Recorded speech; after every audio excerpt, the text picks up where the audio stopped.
Godmorgen alle sammen. Good morning, everyone. It almost feels not that nice to stop you in this very nice summering and conversation. I love that because it's part of what we have gathered you all for. Welcome to this Nordic Climate Forum for Constructions. We are very pleased that you're all here. We are more or less 72 people here physically in the room, but we also have a lot of people with us online. And thank you very much for all of you who attended online and will be listening throughout this morning session. My name is Helle Redder Momsen, and I work at the Danish Authority of Social Services and Housing, and I will be moderating the day.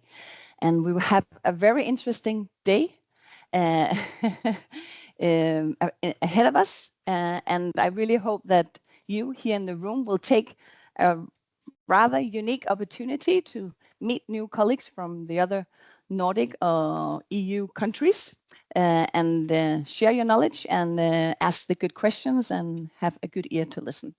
And you online, you're of course also very welcome to say where you're from and exchange how best you can online. We know that it's of course not everyone who can come physically, but thank you very much for you who came. I know you woke up very early and maybe traveled very early in the morning, but we really appreciate your time and efforts of being here. So we are in this room that we are quite excited about, and it's called Torvej 29. It actually won the renovation prize in Denmark this year because it was once, and you will see that those who are here will go to the toilet. It was once a center for disabled people for the city of Copenhagen, who organized it here. And now it has been transformed into a venue with a lot of good activities. And upstairs, there's a lot of small and larger organizations and companies working.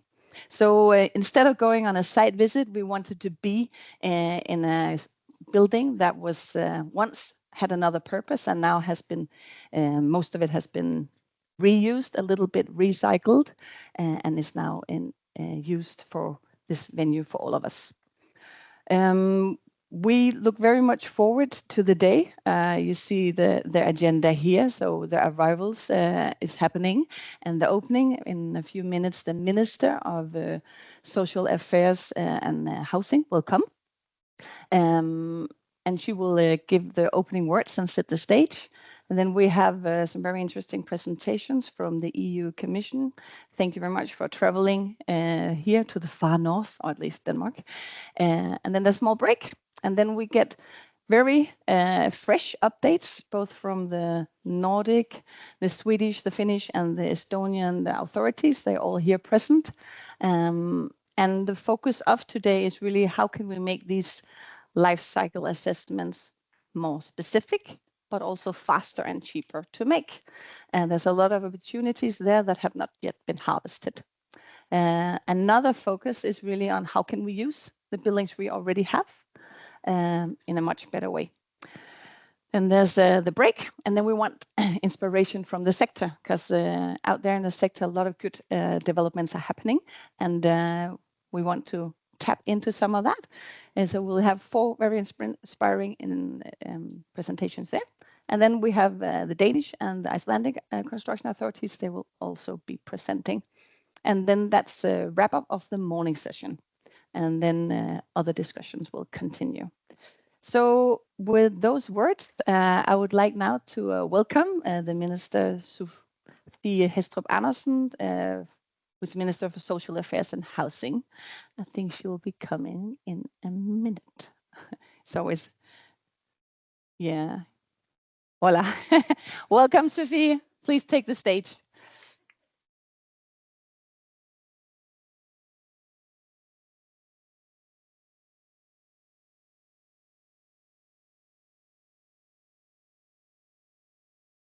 Good morning.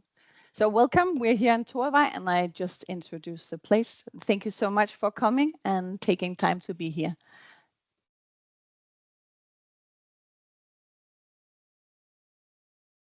Voila.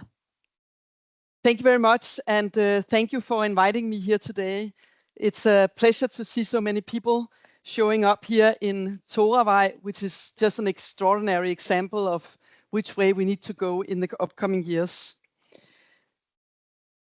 It's also a privilege to stand here because of the stakeholders, the experts, the architects, manufacturers, and representatives from the Nordic countries are all representatives here today. We are located in the northwest part of Copenhagen, also known as Nordvest. And this is an area that has undergone a radical transformation in the last years and continues to do so. And furthermore, we are also here in a building that has undergone an impressive formation. I know that you have just already been presented for some of the building, but I hope that you were also presented to the fact that this transformation process of this building, the CO2 emissions were reduced by approximately 88% compared to new construction in general. And to top it off, 95 of the materials were reused. That is impressive, and that's a real life proof that it is possible to develop sustainable properties, that the construction industry has changed and are changing for the better, and that we already have the knowledge today to make the right change. We don't have to wait. But it also shows that it is possible to raise the ambitions for the industry. Because the climate changes are happening right now. Just this morning, I was looking into the news from Jamaica that is just foreseeing right now a huge climate storm, and it is reality everywhere on our earth today. We are experiencing the effects all over the globe, including in the northern countries. An example of that is the so-called 100 years flood, happening increasingly often, making it relevant to consider renaming the events. And the floods and the storm surges will continue and become bigger and more dangerous, and they call for answers. A lot of this development is caused by the increasing emissions of CO2, and a lot of these emissions stem from the construction industry. And that calls for a shift towards a greener industry. We need to change every single aspect in the building process to be greener and more sustainable, from the planning and economy to the material that we select. But let me just say, I'm no doubt that I don't need to convince you about the importance of this change, because the shift is already happening because of visionary people of you who are here today. Many of you are leading by example, and many of you are going the extra mile. But neither of you nor we, the politicians, can do it alone. We need more than just examples of buildings. We need to scale up. We need to make a bigger impact. And we need to use these examples that we have to do it faster. And we need to do it together. We, as the Danish politicians, should not only drive the change through increasing demands and lawmaking, but also making sure that the legal framework does not hinder new solutions in cooperation with the industry. Last spring, the government made a historical agreement with more ambitious climate targets than ever before. Even the building process is now included in the targets. And that means that you have to look at the whole life circle. And right now we're also considering to look at what was here before when we look at the building industry and what we should put in this life circle. Because to tear something down, to build anew, that is not very green or very sustainable. So right now we are revising the national building regulations to ensure that existing regulations is not an obstacle for green innovation and developments. We need to make it possible to choose sustainable alternatives and make it easier to choose alternative ways. But my work is not done with this agreement. We aim to continuously follow the progress and both tighten the requirements of the CO2 emissions and remove unnecessary barriers for the green development of the construction industry.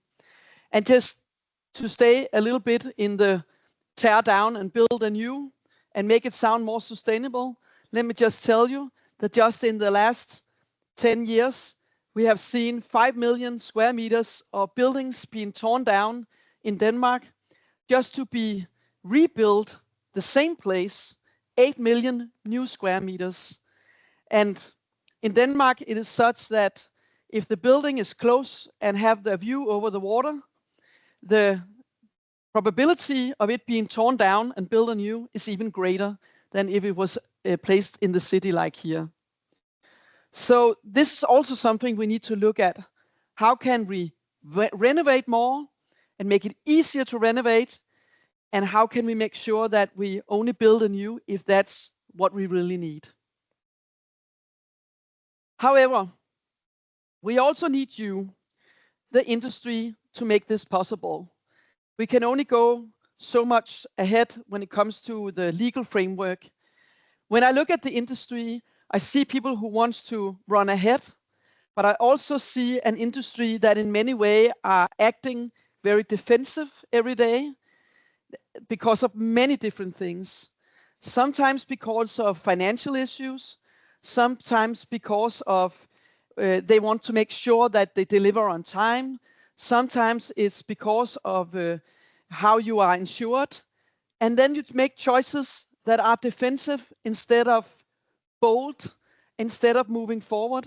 And sometimes I see the economy also as a strain, where all the good ideas that we had in the beginning became changes that we had to do when the economy in the project became more tense. So we also need to look at the whole building and how we are doing it in order to make sure that the sustainable choices is something that we're doing in the beginning of the process as built in from the very beginning, and not something that we add on or put on in the last part where it becomes an exchange for economy in the project. What we see now is a lot of untapped potential for an even greener construction industry. There is a potential for reusing more materials. Just the other day, I met up with a company, Nordic, that is sorting out our materials from the building industry in order to sell it back again. The potential used to use more bio-based building materials. We have a potential to use more electric machinery in the construction of buildings, which will be good also for the people working in the industry. And the potential to renovate and transform more existing buildings in contrast to tearing them down and constructing a new building on the lot. And I do believe that this is you making in the real changes in the construction sites. You can reuse building materials. You can develop and use bio-based materials. And you can develop electric construction machines. And you can continue by leading by example and develop new ways of constructing buildings. During my dialogue with the industry, I have experienced that not only do you have the abilities, but you also have the desire to be part of the change. And for me, that is very, very pleasing. So thank you for your continuous effort, and I look forward to collaborating with you in your efforts for a more green and sustainable world to everyone's benefit. Let's make sure that we continue on this road together, and to make sure that we are doing it in a way that we both create more scale, but also more jobs in a more green building industry. Thank you very much.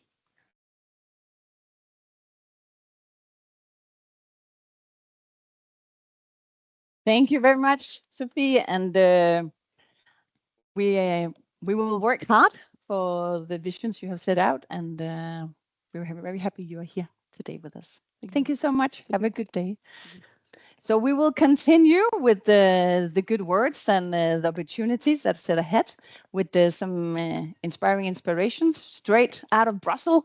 Buntan, you will be the first policy officer from DG Energy or DG ENA, who has been working very hard with this new draft delegated act on the LCA, which is now for public hearing.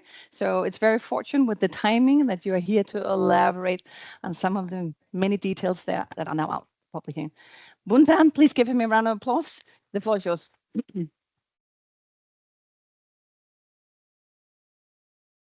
I hope everybody can hear me well. Click.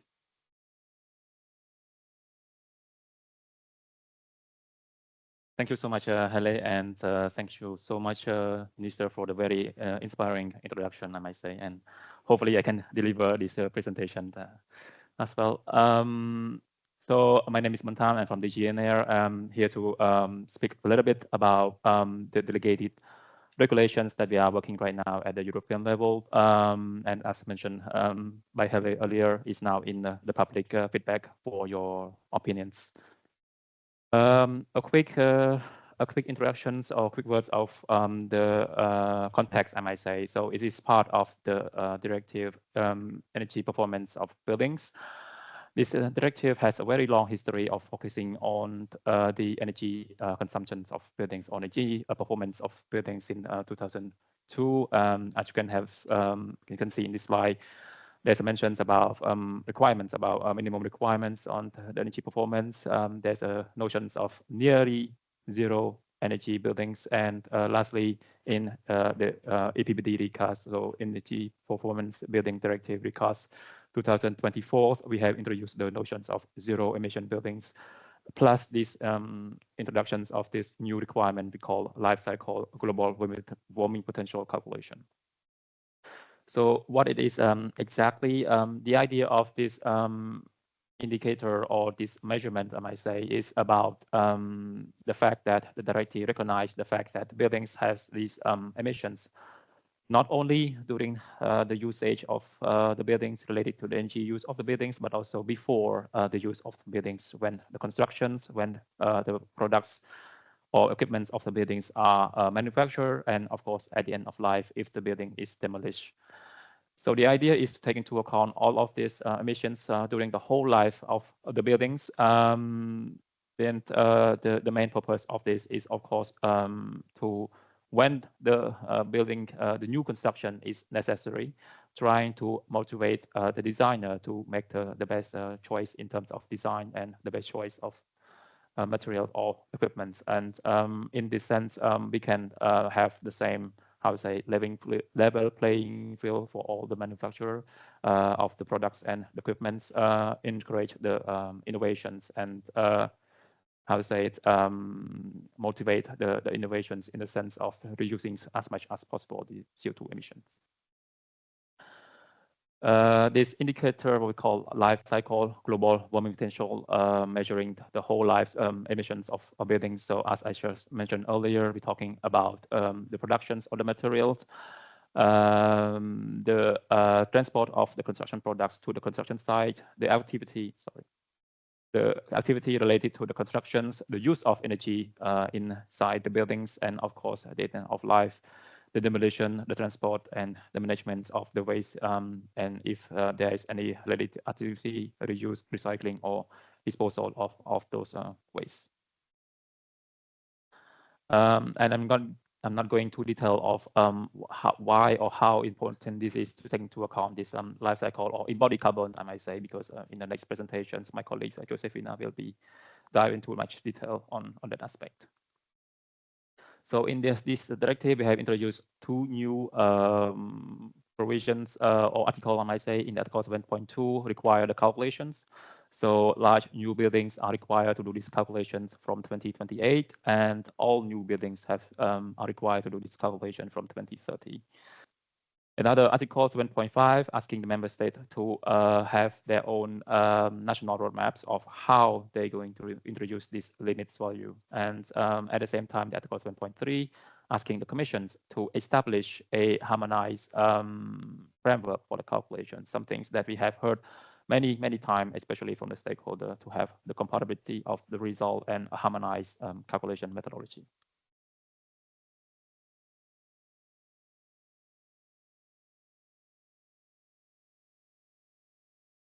Is it not working? The next slide.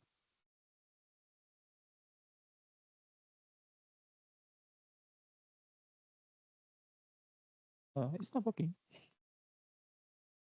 Yes. Not either. Okay, perfect. So a quick summary of the timelines. We have the directive adopted last year. Before the end of this year, we have to publish or adopted these delegated regulations that we are working on. January 2027, member states has to establish or publish their national roadmaps and detailing how they're going to use the limits value. The calculation is mandatory from January 2028 for large buildings, so over 1,000 meters square. From 2030, the calculation is mandatory for all buildings, all new buildings, I might say, and the limits value has to be in place by that time. A couple of words on the guidance that we have already published earlier before the summer to have the member state or to give recommendations to the member state for establishing their national roadmap and the limits value. So as I mentioned, member state has to publish this national roadmap detailing how they're going to use the limits value from 2030. We're talking about a limits value or a series of limits value from 2030. So for example, the first one in 2030, the next one could be in 2033 or 2035 or 2036, depending on the choice of the member states, as long as it is a downward trend. And the member state has the flexibility on the decisions of this interval, whether 3 or 5 years. The member state can adopt the limits the value according to the different climatic zone, building topology. What we try to highlight in this guidance, of course, is to ask the member states to consider the readiness of the markets when they establish this limits value, and then also take into considerations the opinions of the relevant stakeholder when they are doing these national roadmaps. A couple of words on delegated act for the calculations or the methodology for the calculations. So as I said earlier, it is now in the public consultation or public feedback, have your say. I'm not going into detail for all points of this, you can see in the text, but I will try to take this opportunity to give a couple of words, at least in the logics of what we are trying to do. One thing that we want to highlight, as I mentioned earlier, we are trying to accomplish two main objectives, I might say. One is, I say already, asking a lot again and again from the stakeholder to have the compatibility of the result and how to say it, harmonize as much as possible the calculation methodology. And then, of course, we have to take into account the other aspects, the flexibilities, which is a lot asking from the member state as well, and very understandable because we have in a very unharmonized situation right now in the European area. I might say some member states, as we can see in Denmark, have a regulation in place. One of the leading in this area with requirements in terms of limits value, while some member states are still in the very much preparations or understanding of this legal. So we have to give also a certain number of flexibility to the member state in order for the implementation of this regulation could be successful. Two these things could be balanced, and we try to have as much as possible the two area of this. A couple of things that we have in this delegated regulation that I want to highlight out. Of course, we are trying to be based on the standard EN 15978 because it is a standard that is mostly used and recognized by a lot of practitioners already. The data for the calculation, I will go into but detail on this a little bit later on in this presentation. Some flexibility to the useful for it. Again, the logic is that we want to harmonize, but again, we also needs to give some a number of flexibility on this to the member state. But we try to do, at least in this delegated regulation, at least asking the member state to be clear in that. And if someday or some moment we need to compare one result from the other, we have clear definitions of what they have in the national legislations and can compare from one to the others. The scope of life cycle stage, we try to be consistent as much as possible with the construction product regulation. Some rule of flexibility, I might say, regarding the allocations of the emissions for the energy productions and energy related equipments. Scope of bidding elements and technical equipments, we are trying as much as possible and as required by the directive, I might say, to be consistent or aligned with levels European frameworks, while at the same time trying to improve a little bit the table, I might say, for the sake of clarity. But one thing that I want to explain and highlight is the fact that again, flexibility given to the member states. So a lot of elements that you can find in this draft of the delegated regulation is required to be covered by the member state, but the member states are flexible, I might say, to adopt their own system of classifications, as long as those elements are covered.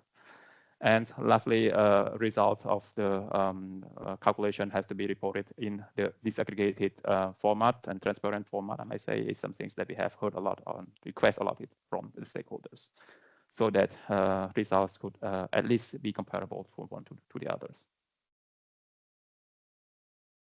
A couple of words for the data for the calculation, I might say, because at least for the manufacturer or the industry, that is some things that may be the most important. When we're doing calculation at this bidding level, I might say, the idea is never to reintroduce or introduce any unnecessary administrative burden beside what is really necessary, I might say. And we try to build with what already exists, especially the construction product regulation, eco-design, energy label legislations, if someday they're going to introduce this kind of EPD, environmental products declaration as well in their respective product family. So we are trying to build up on this text, use the information when they are available. So as you can see in this draft, these informations at the products level, they have to be used when they are available. But we also understand that for a member state, from the member state perspective, when they implementing these regulations, they need to ensure that the calculation is possible, at least especially for the first milestone, I might say, in 2028. So they need to have some things to complete this information if those information from the construction product regulation are not there yet. And in this delegated act, we try to clarify on these aspects, and we're talking about project-specific or product-specific or average data if the member state decides so. Again, the idea is not asking the member state to ask the manufacturer to produce additional information data, but to use them if they are already available. And if such information is not available, of course, we give the member state the flexibility to use generic data or default value data to either complete the lag of data or to simplify the calculation when it is necessary. And with that, I finish my presentation by again reminding you about this public feedbacks still opens finish this week. So I invite you all to give your thought on that, and don't wait for the last minute. Sometimes the information, the informatic system is not very successful, I might say. So feel free to give your thought on that. And thank you so much for your attention. Thank you. Thank you very much, Buntan, for a good run through of a lot of work and more to come. So that was the LCA part. And now we turn to the buildings we already have and what the Commission is looking into in that regard. So I'd like to welcome on stage Josefina Lindblom from DG Environment. From Göteborg. And Göteborg, great. Who will be taking us through some of the focus the Commission have at the moment. Ja, så den er lidt, man kan kun se den der, men ja. Okay. But it works here anyway. Yeah, it works. Okay, great. Online it Thanks. works. Thanks for having me.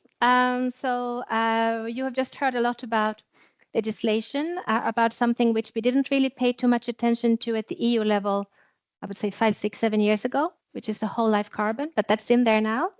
And also being pushed by forward-running countries like yourself.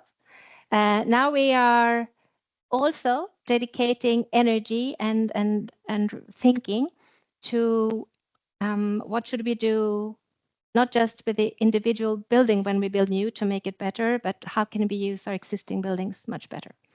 And I know that much of what I will say today is probably sort of standard thinking for you, but let me reassure you that it's not the case everywhere and not necessarily even within the Commission yet, but it's getting there, right? So I will not talk about pieces of legislation or anything because we don't have that in this area. It's more really setting out a new path for us in which way we need to think ahead. Okay, so that worked anyway. Interesting.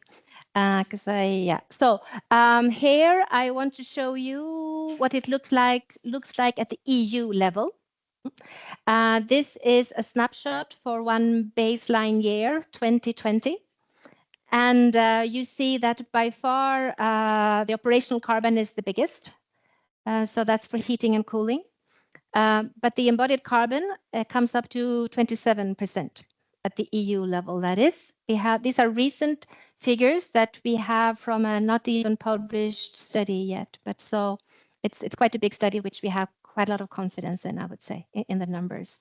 And I know you know, but I still want to stress it. This is not what it looks like for one building that we're building today. That was the visual that Buntan showed earlier.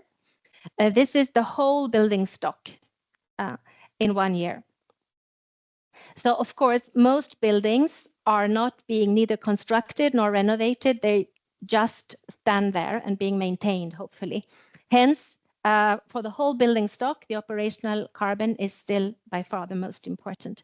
And you can see also from these this visual, to me they are plural, but I guess they're one, that it's the biggest part of the embodied carbon comes from the new construction. And then an important part also comes from maintenance, actually, and then also from renovation. I often get the question, how can maintenance be so big, bigger than renovation? Well, the thing is, of course, and I'm going to change slide and see if, yes. Here we see on the y-axis, it's not carbon, it's the square meters that we have in our building stock. And you see that 97.8% is existing buildings which are just standing there. And then about 1% is being built every year and 1% is being renovated in the whole of EU. This is so, of course, all these 97.8 buildings are being maintained, but it's only 1% which is being renovated, hence the fairly big share of embodied carbon from maintenance as well. So I think it's really important to look at those two images at the same time, remembering that only 1% is being built and 1% is being renovated. And yet, let's see if that works, it results in a very big share of embodied carbon, which of course tells us that new buildings in particular have very high embodied carbon emissions. So what if we could live without the new constructions, or at least reduce the need for new construction? The very obvious benefits and or drivers, you could say, is of course that we would need less material. We would need probably to heat and cool less square meters if we used our existing buildings more efficiently. And there would be less land take in general if we could use it, not just for the buildings, but also for the necessary infrastructure that comes with it. Before I tell you a little bit about what we are doing in the Commission, I just want to give you my example from Gothenburg. I'm sure you have just as good or even better examples where you're coming from, and I would die to hear from them during the day. So please come up to me and tell me about your favorite sufficiency example, because I'm collecting them. Yeah. In any case, in Gothenburg or Göteborg, maybe I can say here, they decided to reduce their carbon emissions from 2020 to 2030 with 90%. And that also meant for the building stock. Now they are in this position in Göteborg that they have a public owner, Framtiden, which has it is in charge of a very big part of buildings. They provide housing for 25% of all people from Göteborg. And they are in charge of 60% of all new build. And they also actually have a decent picture of what is possible, what is vacant, and how do they. So not too much of an investment to get really useful information, which they then used as well. That the measures, these kind of sufficiency measures, are of course very context dependent. That's obvious in a sense, and very often tailored approaches are needed that can come with certain cost in the beginning when you're not used to think in those terms. It requires quite a lot of capacity within the public administrations, which I'm sure that some of you are maybe aware of. And that can mean a lot of different things. It can mean in terms of funding, but also permitting, databases or whatnot. It's a new way of thinking where public administrators become very important. And also that policy objectives in very different areas can drive this agenda. It can be social objectives, climate, economic, even aesthetic objectives. So there's many different ways that this transformation can be driven. We are here. Okay, great. Let's see. No, you're stuck with. Oh, did it change? No, because it doesn't change here. But it doesn't matter to me. It matters to the audience. So what are you doing which I don't do? Right. Okay, well, okay, thanks. And then we have an ongoing study, another small study, where we look at specifically at the office conversions into affordable housing. You know that affordable housing has become a real buzzword, in particular for the Danish commissioner, but for the whole commission, actually. So that study has showed us, yes, that's the right one, that it's indeed possible to create affordable and good high quality housing. Very often with sufficiency measures, such as the conversion of offices, very often in central and attractive places in European cities. There we also work with different case studies across the EU. It's actually often less costly what you need to do. However, you need to consider a lot of uncertainties, and that can come with cost. So it's it's a mix there. It's not only a question about decarbonization, which is good for the environment, hopefully, but we have seen in many cases that it can have a really good impact on the neighborhood as such, lifting a bit of a derelict neighborhood into something much more attractive and nice to be in, live in and be in, if you go through these kinds of studies. And of course, permitting process is key, always key. And now let's see if I can do that. Okay, towards the end, I get it. You may have heard of the housing package, which is coming out from the European Commission. It will be adopted in December. It will consist of several parts. I think the one that is probably getting the most attraction these days is affordable housing plan. But it's also going to consist of a construction housing strategy. And you have heard of the European Bauhaus, which is also going to be part of this. So I think the date is official for the 16th of December. Otherwise, just remember that I said December, and that'll be fine. And that will contain lots of different aspects on housing. Of course, affordability is very important, but it's also sustainability. And the affordable housing plan has actually, can I say, chosen the better use of existing buildings as one of their priority areas. So it's coming there as well, which is really nice, I think. Exactly how, I cannot say, but it's coming there. And my last slide is a study that we are just starting in order to support the affordable housing plan to do something really relevant and not just talking. So we are investigating, we're kicking off a big study in a couple of weeks. It will run for 18 months. And this is the first really big study that we're looking at, or that we will have. The previous ones that I mentioned were smaller ones just to get us going. But now we are ready to go a bit deeper. So we will look at how building policies as well as other contexts, which can be of very different nature, how they can support, impact sufficiency measures, different kinds of sufficiency measures, when they are possible to do and when they can be successful. right? So that we can learn that. It sounds very basic, but we don't actually know that very well yet. And also it will look at how data can be generated and what kind of data could be, I mean, what kind of useful data could be easily generated in the cities, in our municipalities, and how can they be stored and shared and used so that we know what we're doing and can identify what would be the best to do in different situations. There's other things in that study as well, but I would be really happy if you're interested to let me know, because obviously we have a contractor who will do this work for us. But the more we know about good cases around, and I know you have them, that would be really important for us to know as well. Okay, thank you so much.